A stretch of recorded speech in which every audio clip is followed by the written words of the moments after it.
Vive les forces conjointes de l'AES, Mali, Burkina Faso et Niger.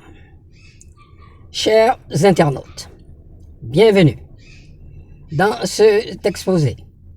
Il s'agit des opérations des forces unifiées de l'AES du 8 mai 2025 sous l'égide de l'AES par le Mali et le Niger, ciblant un regroupement de terroristes du GENIM et l'ISGS.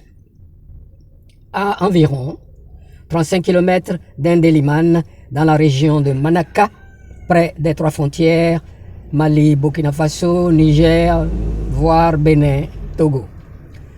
Cette opération, qualifiée de succès par l'état-major général des armées, illustre la coopération croissante au sein de l'AES, formée en 2023 pour contrer le terrorisme et réduire l'influence étrangère. Quels sont les impacts pour la sécurisation de cette zone? Impact positif immédiat. À noter ou à relever la neutralisation des menaces. Là, l'opération a ciblé un important regroupement. Le renforcement de la présence étatique dans cette zone où l'État est souvent absent, améliorant la perception de contrôle territorial. Cela crée la dissuasion. Cette opération crée de la dissuasion, envoie un message aux groupes terroristes à se regrouper dans cette zone à court terme. Impact à moyen et long terme. Stabilisation locale. Si l'AES maintient une présence militaire après l'opération, cela pourrait stabiliser la région, permettant aux populations locales de reprendre des activités économiques comme l'agriculture ou le commerce transfrontalier. Cette stabilisation va susciter la coopération régionale accrue.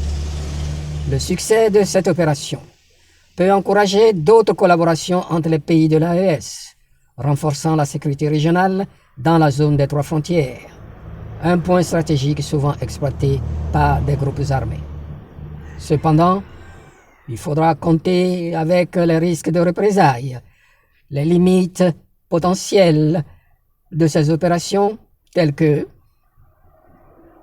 la porosité des frontières et le manque de suivi avec qui nous flirtons souvent depuis des années.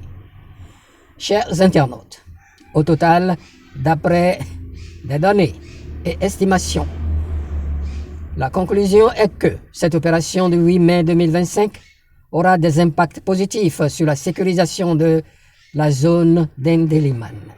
Mais sa durabilité dépend de mesures militaires, socio-économiques et politiques.